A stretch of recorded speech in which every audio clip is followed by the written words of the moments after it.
we enter the decade that's starting in 2011.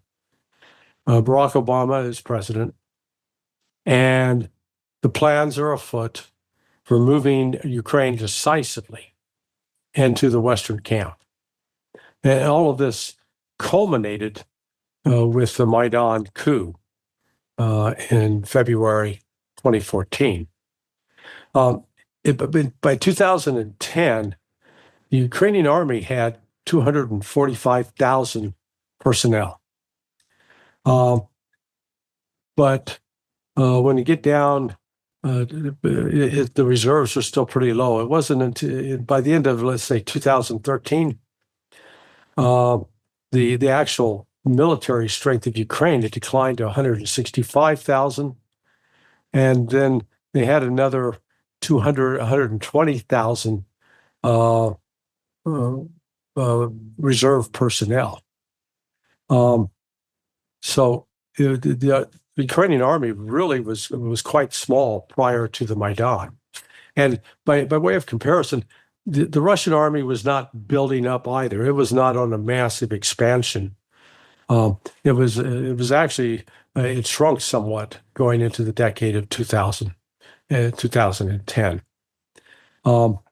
So despite, by 2010, despite, having 15 years and conducting joint military exercises with the United States, the effort to boost the capability of Ukraine, it really started accelerating under Barack Obama. Now, the international, the NATO facility at Yavoriv, it was known as the International Peacekeeping and Security Center. And again, this became a real focal point for NATO operations, including such things as cyber warfare. On one of the U.S. Yukon military sites, they used to have a page, I think they took it down last I checked, that highlighted they were working an exercise that was described as carrying out cyber warfare attacks. So an offensive operation, not a defensive operation. So Yavoriv became the center for an exercise that started under Barack Obama. It was called Rapid Trident. Trident being the symbol of that Ukraine seized upon as its national symbol. It is important to note that these exercises were always presented as being defensive in nature in the event that Russia did something heinous. But when you get into the actual substance of these exercises, so for example, Rapid Trident in 2011, it was described as multinational interoperability, peacekeeping operations, joint command structures. Nothing alarming there. How about Seabreeze 2011, maritime security, anti-piracy, and air defense operations. But let's jump ahead to 2017. President at that time, a fellow named Donald John Trump.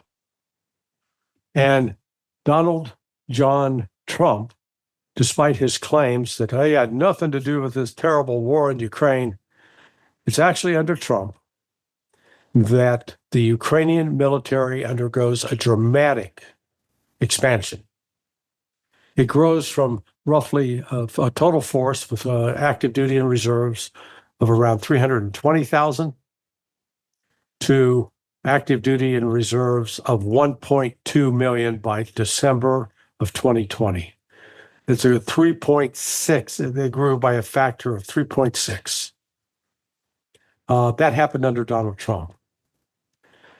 Operation Seabreeze, that exercise in 2017, focus is military security operations, amphibious warfare, and anti-submarine warfare. So all of a sudden, gone from piracy to amphibious warfare and anti-submarine warfare.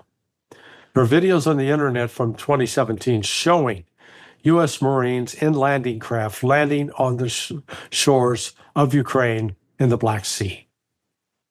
So the United States was clearly gearing up and preparing Ukraine for war with Russia, because this was an amphibious warfare directed against Martians or against mermaids.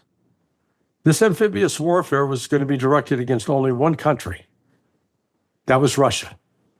And it should have been clear at that point what the intent of the United States was. It was also during Donald Trump's tenure that is all these exercises. In 2019, there was Sea Breeze, Saber Guardian, Rapid Trident, Maple Arch, Joint Endeavor, as well as the U.S. Army did a number. There are 9 exercises in the Black Sea and Balkan regions that the Ukrainians also participated in. But in 2020, Trump did something that was beyond provocative, or it happened under Donald Trump. Whether he was briefed on it, I don't know. But on September 4th, U.S. B-52 Stratofortress bombers entered Ukrainian airspace for the first time, and they conducted a long flight along the borders of Crimea. This was a direct and deliberate provocation to Russia. Could you imagine Russian strategic bombers flying along the Mexican-U.S. border and the United States saying nothing? Absolutely not. It wouldn't happen. So Donald Trump's claim that he was just some sort of innocent guy trying to promote peace, it's nonsense. It's a lie. He was actively involved. Or at least his administration was actively involved. In fact, A. Wes Mitchell, who published an important piece in the National Interest in August of 2021, had actually been commissioned while Donald Trump was still president to write an article, a research piece, and a policy paper, I guess, for the Office of Net Assessments at the Pentagon. And they were asking the question, what do we do to prevent Russia and China from coming together? And how do we keep Russia from becoming a threat? And his prescription, if you go through the paper, was real simple. Use Ukraine as a battering ram against Russia, defeat Russia in a war, weaken it to the point that it will want to align itself with the West, and that way we can use Russia then as a battering ram against China.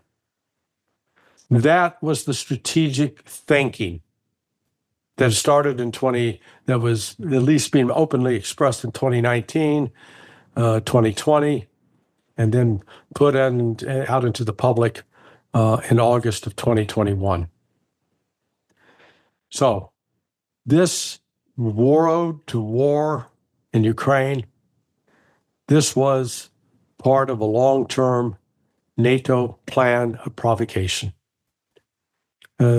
Russia, throughout this period, particularly during the 1990s, at no point in the 1990s and early 2000s was Russia doing anything militarily to suggest that it was planning to build up its forces to invade and attack other countries, just the opposite. Yet instead of the West embracing Russia and bringing Russia in as a friend, as a partner, as their much touted Partnership for Peace program, Russia was treated as an enemy, as a threat. And the eye all along was on the rich natural resources that Russia possesses, that the West is lusting to get control of. So that's where we are. NATO remains in a very, very aggressive posture towards Russia, and it may be necessary for Russia to defend itself against a NATO attack in the near future.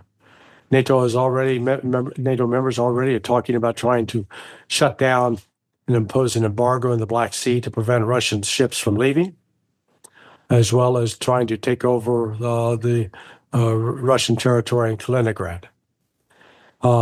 Any moves like this would precipitate a war of horrific proportions. Europe, of course, would lose and lose badly.